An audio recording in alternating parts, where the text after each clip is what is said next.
নমস্কার, চলে এসেছি আরও একটি ভিডিও নিয়ে। আজকে বানাবো নান পরোটা আর চিকেন। তো তার জন্য চিকেনটাকে খুব ভালো করে ধুয়ে পরিষ্কার করে নেবার পরে দিয়ে দিলাম আদা রসুন বাটা, আর দিয়েছি ধনেপাতা, কাঁচা লঙ্কা আর একটা মিডিয়াম সাইজের পেঁয়াজ বাটা, আর দিয়ে দিলাম টক দই, জিরে গুঁড়ো, ধনে গুঁড়ো, গরম মশলার গুঁড়ো দিয়ে খুব ভালো করে মেখে নেব।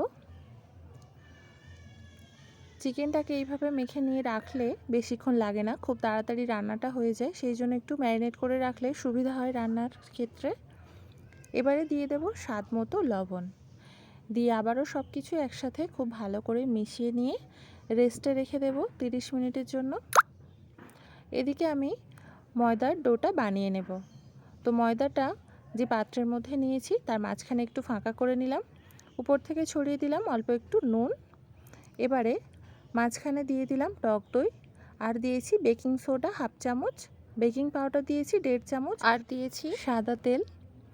দিয়ে মাঝখানে দইটার সাথে বেকিং সোডা আর বেকিং পাউডারটা মিশিয়ে 2 মিনিটের জন্য ওয়েট করব। এই যে ফার্মেন্ট হতে শুরু করে দিয়েছে, এইবারে আস্তে আস্তে সমস্ত কিছু ভালো করে মেখে নেব।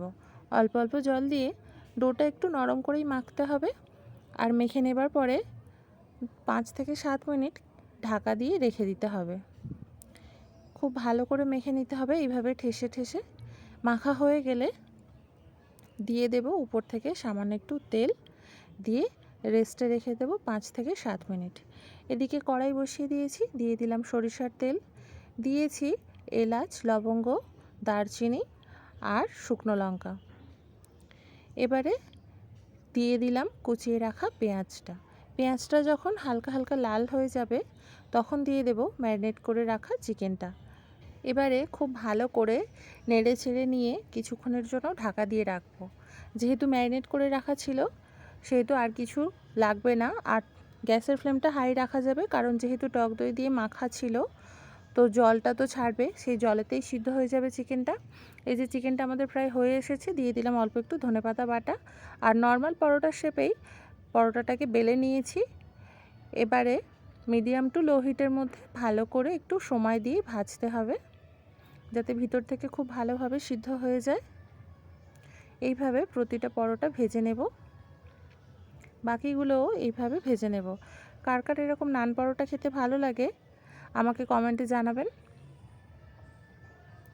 আর খুব সহজেই এগুলো বানিয়ে নেওয়া যায়। এই যে রেডি হয়ে গেছে। পরোটাটা খুব সফট হয়েছিল আর চিকেনটাও খেতে ভালো হয়েছিল। কেউ একবার হলেও এইভাবে ট্রাই করে দেখবেন, আশা করি ভালো লাগবে।